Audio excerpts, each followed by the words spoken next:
I'm Edie Lush, and I'm here at the Hub Culture Pavilion in the Riviera Maya. Really pleased to be joined by Professor Ricardo Hausmann from the Center for International Development at Harvard University, a repeat customer of Hub Culture. Tell me a little bit about your thoughts on the macroeconomic environment facing Latin America here at the WEF.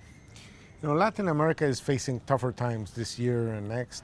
The previous decade was a very good one, fueled by high commodity prices and easy access to international financial markets. Those days are past us.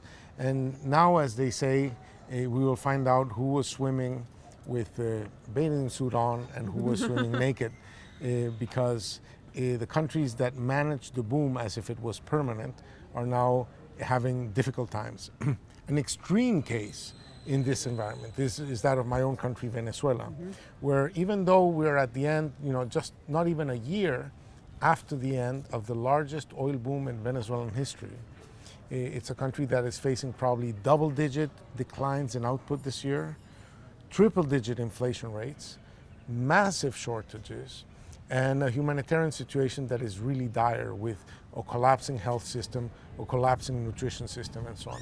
So this is an example of how countries can misuse the cards they have been dealt with, and how the opportunities that the world offers you can often become ropes with which you can hang yourself.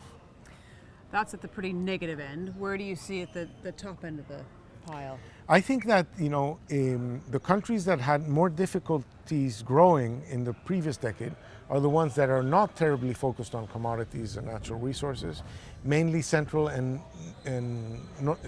America and Mexico. So we're fairly constructive on Mexico, Guatemala, El Salvador, even Colombia, much less so on Peru, Chile, and the countries like Brazil and Argentina have serious issues that they'll have to work through. So what recommendations do you have for Venezuela? Well, I mean, it has to start going in a different direction, and I don't believe that the country can move in a different direction under current leadership, or that even if the current leadership wanted to move in a different direction, that they would have the credibility to do so. So I think that Venezuela cannot get out of its mess without political change. And how likely do you think that is? Well, I think political change is something that individuals decide. It's not like storms that scientists predict. Okay, Ricardo, thank you so much for stopping by the Hub Culture Pavilion here in the Riviera Maya, and I'm Edie Lush.